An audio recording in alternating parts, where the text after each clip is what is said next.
Hey, this is Joe Gilder from HomeStudioCorner.com. Again, we're talking about getting it right at the source, and in this video, we're going to talk about instrumentation. Okay, so we've talked about some of the pre-production stuff, getting the arrangement right. You also got to focus on instrumentation. Now, there's two ways I think you can look at instrumentation. If you've got the kind of mind that can think through what instruments and what parts you want throughout the song, great. Write all that down, get it all planned out, and start working towards that. For me, I'm kind of half and half. The other way of doing it is to just record the basics of what you know that you want and then just start trying things and letting it feel its way out as you go through the recording process. For me, that's how I like to work because my brain, I guess I'm just not that smart. I can't hear the full arrangement from the get-go, from just a guitar vocal. I can hear maybe this kind of drum beat, and I know I want basic guitars and bass, but beyond that, I don't really know.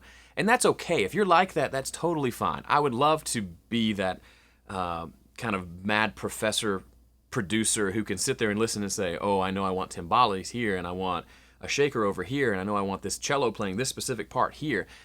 I get there eventually, but I'm not that fast. And if you're the same way, totally fine.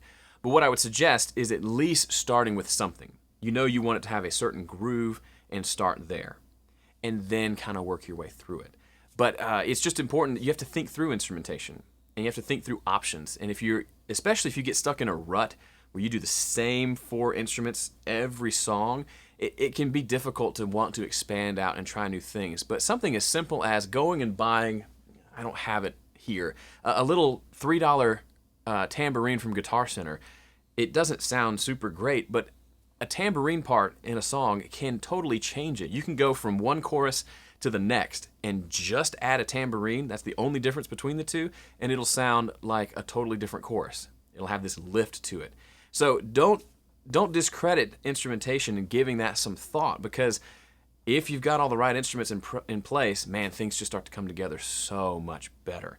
And the only way you really find out what instrumentations work is just by trying it. And it's okay if you try a bunch of things and they don't work. Let's say you want to have your friend who plays trumpet come play a trumpet part. And he comes in and you try it out and you listen back later, a couple weeks later, it's just not working. That's okay. But you never know if you don't try. So if you have friends who play weird instruments, try to find a song that those fit into and see if you can work something in. If nothing else, you'll get some practice at recording that trumpet, and you'll also discover that trumpet doesn't go so well with super distorted electric guitar. Hey, lesson learned. So that's it. Instrumentation, make sure you focus on that, and your recordings will thank you for it.